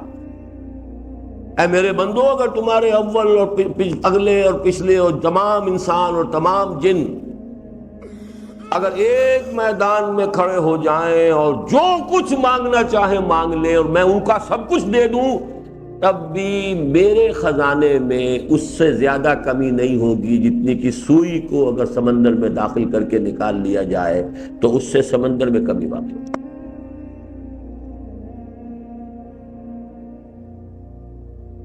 اب ہم پڑھ لیتے ہیں قرآن مجید میں تو واسع علیم، اللہ بڑی وسعت والا ہے۔ یہ کتنی وسعت والا ہے، ہمارے تو تصور میں نہیں آ سکتا۔ البتہ ضرور یہ ہے کہ ان الفاظ نے کچھ نہ کچھ ہمیں قریب پہنچایا ہے کہ اس کی وسعت کا کیا ٹھکانہ ہے۔ لو ان اولکم وآخرکم وانسکم وجنکم قاموا فی صعید واحد، ایک میدان میں جمع ہو جائیں، فسالونی، اور پھر مجھ سے وہ سوال کریں، مانگیں، فاعطیت کل واحد مسألتہ، اور ہر ایک کو میں جو اس نے مانگا ہو وہ دے دوں، ما نقص ذلک مما عندی، میرے پاس جو کچھ ہے اس سے زیادہ کمی نہیں ہوگی، الا کما ينقص المخیط اذا ادخل البحر، جتنی کہ وہ سوئی کمی کر دیتی ہے سمندر کے اندر جبکہ وہ سمندر میں داخل کر دیتا ہے۔ یہ اللہ کے خزانوں کا عالم۔ یا عبادی انما ہی اعمالکم احصیھا لکم، اے میرے بندو یہ تمہارے عمل ہیں جو میں تمہارے لیے حفاظت سے رکھ رہا ہوں، میں کیا کروں، تم یہ بدمعاشیاں کر کے آئے، تمہارے اپنے عمل ہیں۔ انما ذالک انما ہی اعمالکم احصیھا لکم، میں تو اس کا تمہارے لیے حفاظت کر رہا ہوں۔ I have kept them in store. I am your storekeeper. میں نے سب کے سب تمہارے لیے جمع کر کے رکھے ہیں۔ ثم اوفیکم ایہا، پھر میں پورا تمہیں ادا کر دوں گا جو کچھ تم نے کیا۔ فمن وجد خیرا فلیحمد اللہ، تو جو کوئی خیر پائے وہاں اسے اللہ کی حمد کرنی چاہیے۔ ومن وجد غیر ذلک فلا یلومن الا نفسہ، اور جو شخص وہاں کوئی برائی پائے اپنے لیے تو وہ ہرگز ملامت نہ کرے مگر صرف اپنے آپ کو۔ شیطان بھی کہہ دے گا قیامت کے دن سورہ ابراہیم میں، فلا تلومونی ولوموا انفسکم انی دعوتکم، میں نے تمہیں پکارا تھا، ایک راستہ دکھایا تھا، تم نے اس کو قبول کر لیا۔ Responsibility lies with you. فلا تلومونی، مجھے ملامت مت کرو، ولوموا انفسکم، اپنے نفوس کو ملامت کرو۔ آپ کون سی ہے جی؟ الحادی والثلاثون عن ابی العباس سہل بن سعد السعدی رضی اللہ عنہ قال، ابو العباس سہل ابن سعد الساعدی، یہ ان کا قبیلہ گھرانہ ہے، رضی اللہ عنہ، ان سے مروی ہے، جاء رجل الی النبی صلی اللہ علیہ وسلم، ایک شخص حاضر ہوا نبی اکرم صلی اللہ علیہ وسلم کی خدمت میں، فقال، اور اس نے عرض کیا، یا رسول اللہ، اللہ کے رسول، دلنی علی عمل اذا عملتہ احبنی اللہ احبنی الناس۔ بات بڑی پوچھی اس نے، یہاں بھی ہونا چاہیے تھا، بخیل خوب پوچھا تم نے، آدمی ذہین تھا۔ اللہ کے رسول مجھے وہ عمل بتا دیجئے کہ میں اگر اس کو کر گزروں تو اللہ بھی مجھ سے محبت کرے اور لوگ بھی مجھ سے محبت کرے۔ یہ دو محبتیں مشکل جمع ہوتی ہیں۔ جواب سنیے، ازہد فی الدنیا یحبک اللہ وازہد فیما عند الناس یحبک الناس۔ دنیا میں زہد اختیار کرو، اللہ تم سے محبت کرے گا۔ اب دیکھیے یہ محبت کا ایک نیا نسخہ ہے۔ قرآن مجید میں محبوبیت کے لیے کون کون سی چیزیں آئی ہیں؟ ان اللہ یحب الذین یقاتلون فی سبیلہ صفا کانہم بنیان مرصوص، ان اللہ یحب المحسنین، فاتبعونی یحببکم اللہ۔ لیکن یہاں ایک اور نسخہ ہے جو حضور بیان فرما رہے ہیں۔ زہد کسے کہتے ہیں؟ Try to define it. Who will do?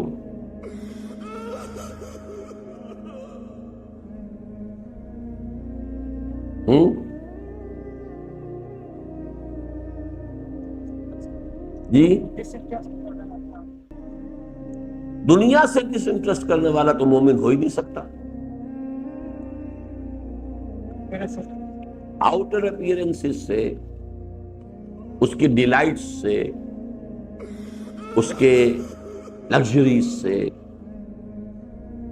ٹھیک ہے، لیکن اصل میں ڈس انٹرسٹ کا لفظ اچھا نہیں ہے۔ دیکھیے ایک لفظ ہے قناعت، حرص بہت بری سے ہے، قناعت اس کے مقابلے میں آئی۔ قناعت سے اگلا لفظ زہد ہے۔ قناعت تو یہ جو کچھ ہے اس پر قناعت کرو، حرص نہ ہو، مزید نہ چاہو۔ زہد یہ ہے کہ جو کچھ ہے اس میں سے بھی کمی کرتے جاؤ۔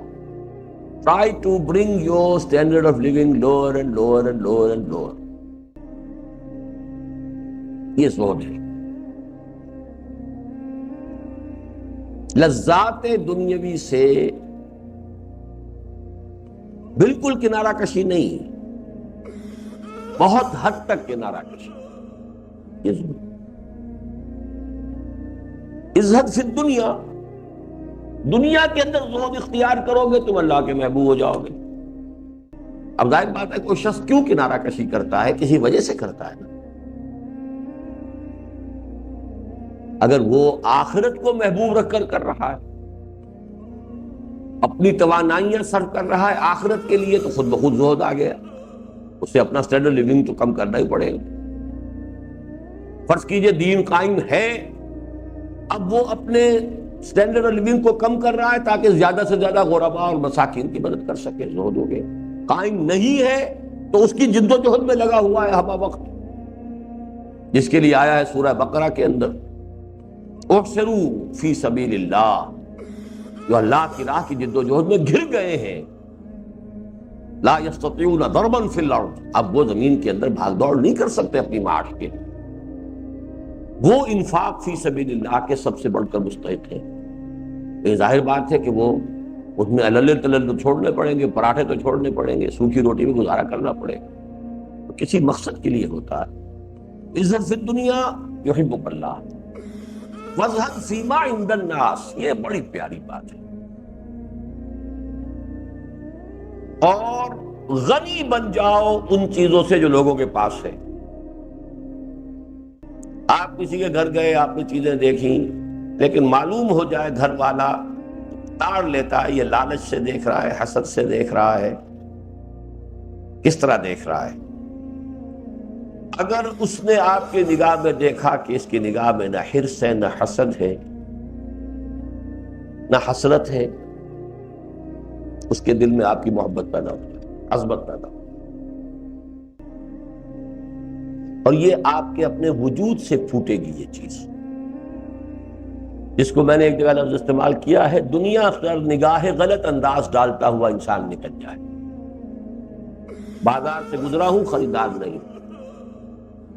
ایک حدیث میں بھی آیا ہے، حضور نے فرمایا مالی ولی دنیا، مجھے تمہاری اس دنیا سے کیا سروکار، الا کراکب استظل تحت شجرۃ ثم راح فترکها، سوائے ایک ایسے مسافر کسی کیفیت کے کہ جو تھوڑی دیر کسی درخت کے نیچے سائے میں آرام کرنے کے لیے رکتا ہے، پھر وہ سوار ہوتا ہے اپنی سواری پر اور راستہ لیتا ہے. اسے اس درخت جو ہے اس سے کوئی دلچسپی نہیں ہے، کوئی اس کا گھر نہیں ہے، اس کا کوئی حوصلہ اس درخت کے اوپر نہیں ہے. تھوڑی سی دیر کے لیے رکا تھا سستانے کے لیے. That's all. مالی ولی دنیا انما انا کراکب استظل تحت شجرۃ ثم راح فترک. یہ ہے اصل میں جب یہ کیفیت ہوگی، ذرا سا بھی اگر آدمی کو محسوس ہو اسے ہرس ہے ہماری چیزوں کی، یہ نقالی کر رہا ہے ہماری چیزوں کی، یہ آپ سے نفرت ہو جائے گی، آپ کی حقارت دل میں پیدا ہو جائے گی. اور ذرا استغنا ہو جائے آپ کے اندر تو وہی جو ہے وہ آپ کے محبت کرنے والے ہو جائیں گے، ان کے دلوں کے اندر آپ کی عصمت ہوگی، تعظیم ہوگی. رواہ ابن ماجہ وغیرہ باسانید حسنۃ. اس میں البتہ میں ایک حدیث آپ کو ایک بہت بڑا تحفہ دے رہا ہوں، اور یہ ہے مولانا مودودی صاحب کا تحفہ. میرے پاس اس حدیث کی روایت نہیں ہے، یہ وہی سن 51-52 کی تربیت گاہوں کی احادیث سنی ہوئی، اور بہت سی اس میں سے یاد ہے مجھے، ازبر ہے. ان الزہادۃ فی الدنیا، لکھ لیجئے یہ زہد کی ڈیفینیشن حضور نے فرمائی ہے. اس سے یہ معلوم ہو جائے گا کہ ہر شے کا تعلق ایمان کے ساتھ ہے. ان الزہادۃ فی الدنیا لیست بتحریم الحلال ولا باضاعۃ المال.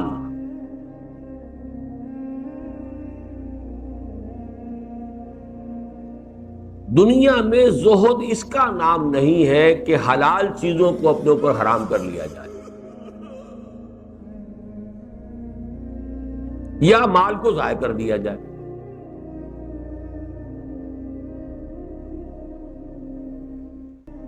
وَلَكِنَّ الزَّهَادَةَ فِي الدُّنْيَا، بلکہ اصل زہادت کیا ہے، زہد کیا ہے؟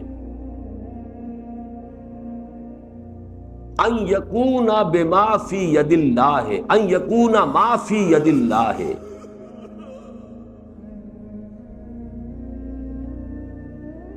اوثق مما فی یدک.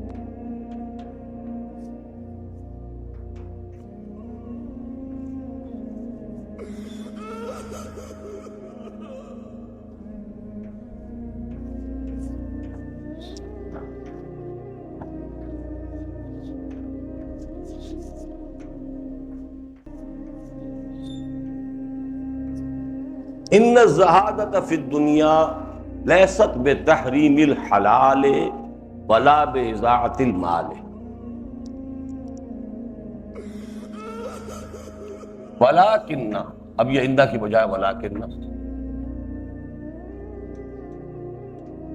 ولکن الزہادۃ، یہ الفاظ نہیں ہیں دوبارہ.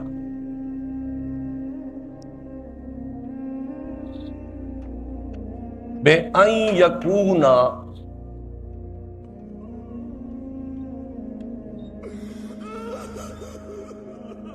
مَا فِي يَدِ اللَّهِ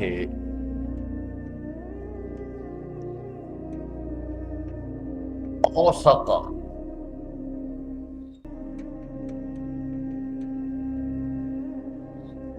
مِمَّا فِي يَدِكَ.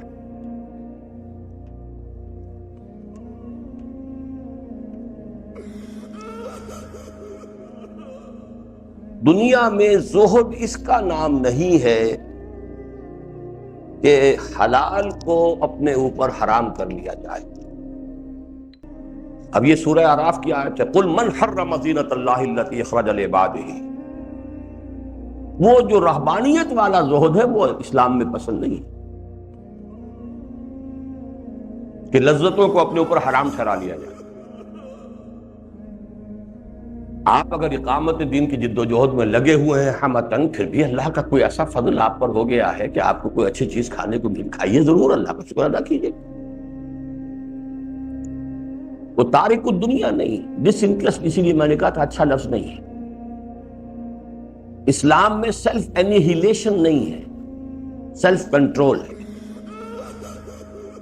کیپ یور نفس alive, don't make it did, keep it alive and strong but control it۔ گھوڑا تکڑا ہوگا تو لے کے دوڑے گا آپ کو، لیکن آپ کو قابو یافتہ ہونا چاہیے گھوڑے پر۔ گھوڑے کو لاغر کر دیا تو کیا کرو گے؟ تو کون سی جنگ میں استعمال کرو گے؟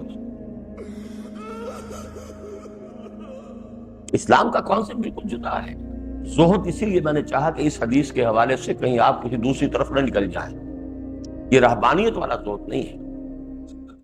ان الزہادۃ فی الدنیا لیست بتحریم الحلال ولا باضاعۃ المال، مال ضائع کرنے کے لیے تو نہیں ہوتا،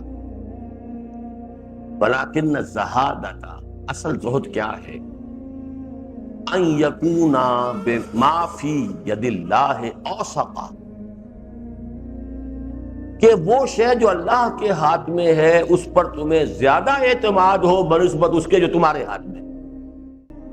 ساری بات ایمان کی ہے۔ دنیا کا قاعدہ یہ ہے، bird in hand is worth to in the Bush. وہاں دو پرندے ہیں، ان کی فکر میں جو ایک ہے چھوڑ نہ دینا کہیں، اس کو قابو رکھو، یہ ایک بہت بہتر ہے ان دو سے جو ابھی جھاڑی کے اندر ہے۔ A bird in hand is better than two in the bush۔ ہم کہتے ہیں کہ جو کچھ whatever is in the hand of Allah is much more better than what we have in our hands۔ یعنی وسائل موجود اور اویلیبل وسائل پر اعتماد اور وثوق نہ ہو، اوثق وثوق کے ساتھ اعتماد اور وثوق اویلیبل مادی وسائل پر نہ ہو، اللہ پر ہو، توکل اللہ پر ہو، یہ توکل ہے۔ بڑی پیاری حدیث ہے۔ اور جی اب کون سی رہ گئی؟ ثامن،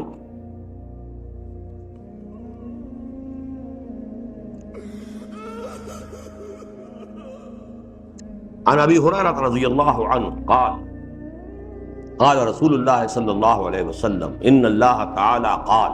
پھر یہ حدیث قدسی آ گئی۔ حضرت ابو ہریرہ راوی ہیں، حضور نے فرمایا کہ اللہ تعالیٰ فرماتا ہے، ان اللہ تعالیٰ قال من عادى لی ولیا فقد آذنتہ بالحرب۔ اب یہ اولیاء اللہ کا تذکرہ، جو میرے کسی ولی سے دوست سے دشمنی رکھے گا، میرا اس کو الٹیمیٹم ہے جنگ کا۔ He is challenging me، I declare war against him۔ Whosoever is the enemy of a friend of mine۔ اب ولی کون ہے؟ الا ان اولیاء اللہ لا خوف علیہم ولا هم يحزنون۔ لا خوف اور لا حزن یہ تو ہم پڑھ چکے۔ ہو ہی نہیں سکتا کچھ، نہ کوئی آپ سے کچھ کر سکتا ہے، نہ یہ کہ جو چیز ہوئی ہے وہ آپ سے ٹل سکتی تھی، نہ جو چیز نہیں ملی ہے وہ آپ کو مل سکتی تھی۔ خوف اور حزن خلاص۔ رنج کس کا؟ خوف کس کا؟ کوئی آپ کا کچھ بگاڑ ہی نہیں سکتا۔ اور اولیاء اللہ کون ہے؟ الذین آمنوا وکانوا یتقون۔ خلاص، ان کے سروں پہ سینگ نہیں ہوتے ہیں، وہ کوئی علیحدہ جو ہے وہ کوئی اسپیشیز نہیں ہے۔ اللہ کا ولی کون ہے؟ تو اللہ پر ایمان رکھتا ہے اور تقوی اس کے اندر ہے۔ من عادى لی ولیا، جس نے میرے دوست کے ساتھ دشمنی کی، فقد آذنتہ بالحرب، تو پھر میری طرف سے اس کے خلاف اعلان جنگ۔ وما تقرب الی عبدی بشیء احب الی مما افرضتہ علیہ۔ اور میرا بندہ میرا تقرب حاصل نہیں کرتا کسی شے سے جو مجھے محبوب تر ہو ان چیزوں سے بڑھ کر جو میں نے فرض کی.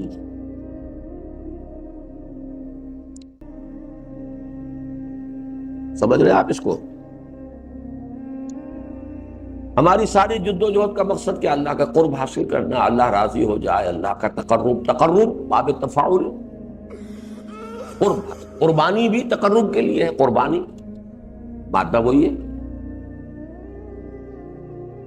اب ایک فرائض ہیں جو اللہ نے فرض کر دی، فرائض ادا کرتے ہوئے تقرب حاصل کرنا. اب اس میں ایک پرابلم ہے، بہت سخت پرابلم ہے، اس کو سمجھیے گا. وَلَا يَزَالُ عَبْدِي يَتَقَرَّبُ إِلَيَّ بِالنَّوَافِلِ، اور میرا بندہ میرا قرب حاصل کرتا رہتا ہے نوافل کے ذریعے سے، حتیٰ أُحِبَّهُ، یہاں تک کہ میں اسے محبت کرنے لگتا ہوں. فَإِذَا أَحْبَبْتُهُ، پھر جب میں اس سے محبت کرتا ہوں، كُنْتُ سَمْعَهُ الَّذِي يَسْمَعُ بِهِ، میں اس کے وہ کان بن جاتا ہوں جن سے وہ سنتا ہے. وَبَصَرُهُ الَّذِي يُبْصِرُ بِهِ، اور اس کی وہ آنکھیں بن جاتا ہوں جن سے وہ دیکھتا ہے. وَيَدُهُ الَّتِي يُبْطِشُ بِهَا، اس کا وہ ہاتھ بن جاتا ہوں جس سے وہ پکڑتا ہے. وَرِجْلَهُ الَّتِي يَمْشِي بِهَا، اور اس کے وہ پاؤں بن جاتا ہوں جس سے چلتا ہے. وَلَئِن سَأَلَنِي لَأُعْطِيَنَّهُ، اگر وہ مجھ سے کچھ مانگے گا میں اسے لازماً دوں گا. وَلَئِن اسْتَعَاذَنِي لَأُعِيذَنَّهُ، اگر وہ مجھ سے تعوذ کرے گا، پناہ طلب کرے گا، میں لازماً دوں گا. تو یہاں دو تقرب آئے ہیں، تقرب بالفرائض، تقرب بالنوافل. کون سا اونچا ہے؟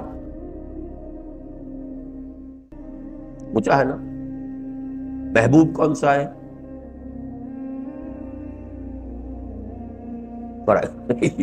کیا چکر کیا ہے اس پر؟ یہ کہ سمجھ لیجئے، اس پر چونکہ میری پوری تقریر ہے، کتابچہ چھپا ہوا ہے، مجھے تفصیل میں جانے کی ضرورت نہیں ہے، لیکن یہ بڑی اہم حدیث ہے. تصوف کے باب میں اس حدیث کو نہ سمجھنے کی وجہ سے سارا فساد پیدا ہوا. اس حدیث میں اصل میں دو مختلف کیفیات کا بیان ہے. اگر اللہ کا دین قائم نہیں ہے تو پہلا فرض ہے اس کے دین کو قائم کرنا. نوافل تو اس کے بعد آئیں گے نا. فرض اہم ہے یا نفل زیادہ اہم ہے؟ فرض نماز پڑھو نہیں، نوافل کے ڈھیر لگا دو، دے لے کہ نہیں. اقامت دین کی جد و جہد فرض عین.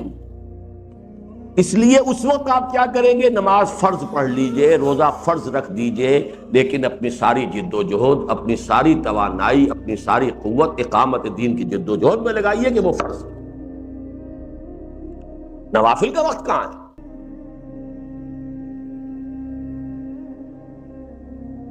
ہاں اگر دین قائم ہے، وہ خلافت راشدہ میں پیدا ہو گیا ہے، اس کا کیونکہ دین قائم ہے اور اس کو قائم رکھنے کا ادارہ جو ہے آپ کی ریاست اسلامی موجود ہے، وہ جب طلب کرے گی آؤ بھائی میدان جنگ میں تو چلے جانا، ورنہ لگے رہو نفلوں میں، رات رات مت کھڑے رہو، روزے رکھو، ذکر اذکار کرتے رہو. ہائر ویلیو یہ ہو جائے گی، لیکن ہائر ویلیو کب ہوگی؟ جبکہ پہلی منزل بنی ہوئی ہو. یہی تو میں نے ہمیشہ آپ کو بتایا کہ 6 منزلہ عمارت جو فرائض دینی کی میں بتاتا ہوں، اس میں اہم ترین اولین ہے، بلند ترین اقامت دین ہے. اولین کیا ہے؟ عبادت رب. بندہ خود تو بنو پہلے، پھر عبادت رب کا نظام قائم کرنے کی کوشش کرنا. خود بنے نہیں اور زندہ باد وہ میدان میں نکل آئے تو حاصل کیا اس سے؟ اسی طریقے سے اصل جو بنیاد ہے وہ تقرب بالفرائض ہے. بدقسمتی سے فرائض کی فہرست میں سے چونکہ اقامت دین کی جد و جہد نکل گئی، ساری عمارت ہی ٹیڑھی ہو گئی. اب چاہے انگریز کی حکومت ہے ہو رہی ہے، چاہے دین کسی کا غالب ہے، دین انگریز کا غالب ہے، کفر کا نظام ہے، تم اپنے مراقبے میں لگے رہو، اپنے چلے کھینچو، اپنے جو ہے خانقاہیں آباد کرو، لوگوں کو بلاؤ اور ان کو مانجتے رہو، رگڑتے رہو، ان کا تزکیہ نفس کرتے رہو. It's everything misplaced. ظلم کہتے ہی اسے ہیں، وضع الشیء فی غیر محلہ، کسی شے کو اس کے اصل مقام سے ہٹا دینا، یہ فلکرم ہٹ گیا ہے اس کا۔ تو تقرب الفرائض، ما تقرب الی عبدی بشیء احب الی مما افترضته علیہ، اصل شے، محبوب ترین شے وہ فرائض۔ فرائض ادا کرنے کے بعد نوافل ٹھیک ہے، اب یہ نفل کے منزل اونچی سے اونچی ہوتی جائے گی، اونچی سے اونچی ہوتی جائے گی، تقرب میرا حاصل ہوتا جائے گا، یہاں تک کہ اس قدر قرب بھی میرا حاصل ہو سکتا ہے کہ گویا کہ میں انسان کی آنکھیں اور کان اور ہاتھ اور پاؤں بن جاؤں، اتنا، یعنی یوں سمجھیے کہ ایک ایسا اتصال بے تکیف بے قیاس، اس رب الناس را با جان ناس، ایک ایسا اتصال ہے جس کو ہم سمجھ نہیں سکتے، جیسے ہمارے جسم کے ساتھ جان کہاں متصل ہے، کہاں اٹکی ہوئی ہے، کچھ پتہ ہی نہیں، دل بھی بدل دیا، جان وہی کی وہی ہے، کس کی جان آ گئی اس کے اندر؟ بہت دیر تک تو دل تھا ہی نہیں، نہ اس کا تھا نہ اس کا تھا، وہ تو مشین کا پمپ ہی چل رہا تھا، تو جان تو پھر بھی تھی، وہ جان کس بلا کا نام ہے، ہوتی کہاں ہے، وہ کچھ پتہ ہی نہیں، آج تک بھی نہیں پتا۔ اسی طریقے سے وہ روح کہاں اٹیچڈ ہے، کچھ پتہ نہیں، اس بیانڈ سائنٹیفک جو ہماری انویسٹیگیشن کا فیلڈ ہے اس کے یہ بیانڈ ہے، مابرا۔ لیکن یہ کہ کیفیت ایسی ہو سکتی ہے کہ اتنا اتصال ہو جائے، فنا فی اللہ انسان ہو جائے، یا فنا فی اللہ ہو جائے، اپنی ہستی کو فنا کر دیا اللہ کی ہستی کے اندر، وہی مانا جو تیری مرضی وہی میری مرضی، ان صلاتی و نسکی و محیای و مماتی للہ رب العالمین، میں کھاتا ہوں روٹی ہے اللہ تو اس لیے کہ تیرے دین کی خدمت کے لیے میرے اندر قوت پیدا ہو، میں سوتا ہوں اے اللہ تو اس لیے سوتا ہوں کہ اثر نو میری توانائیاں عود کر آئیں تاکہ میں تیرے دین کے لیے محنت پھر اسی طریقے سے جوش و خروش سے جاری کر سکوں۔ ایک غافل انسان ہے، وہ سوتا ہے، اپنی لذت لے رہا ہے، اللہ اللہ خیر سے۔ ایک انسان ہے جس کا ایک مشن ہے، a man with a mission, he also takes rest، لیکن اس کا ریسٹ ویسا ہی ہوتا ہے، انما استظل تحت شجرۃ ثم راح فترکها۔ اس پر چونکہ میرا کتاب کیا موجود ہے تو اس لیے آپ اس کو تفصیل سے پڑھ لیجیے۔ اب آخری ہے گئی، آخری ہے نا 40۔ اچھا چلیے،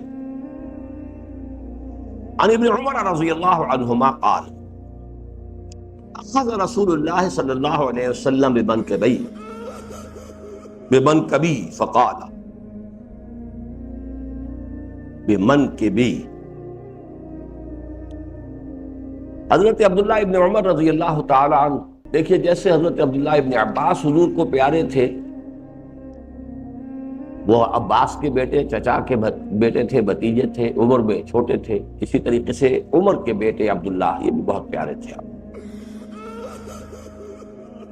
تو حضور وہ فرماتے ہیں کہ ایک دفعہ حضور نے میرا شانہ پکڑ لیا، اب یہ اپنائیت، شفقت اور انتہائی جو قرب ہے اس کی ایک کیفیت ہے۔ فقال، فرمایا، کن فی الدنیا کانک غریب وعابر السبیل، دیکھنا عبداللہ دنیا میں ایسے رہنا جیسے کہ تم اجنبی ہو یا راہ چلتے مسافر، دل نہ لگانا۔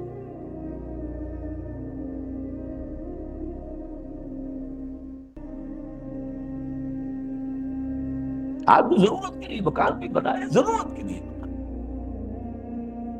لگژریز کے لیے نہیں، اس میں شو کے لیے نہیں، اس میں اسراف نہ ہو، اس میں تبذیر نہ ہو۔ حضور نے فرمایا بدترین پیسہ وہ جو ہے وہ ہے کہ جو اینٹ گارے پہ سر ہوتا، ضرورت کے ٹائم، ضرورت کے کپڑے ہوں، 2 جوڑے کپڑے رہنے چاہیے، وارڈ روز بڑی ہوئی ہوں اور ہر سیزن میں نئے سے نئے کپڑے ہوں، اور یہ ضرورت ہے، ضرورت پوری کرو،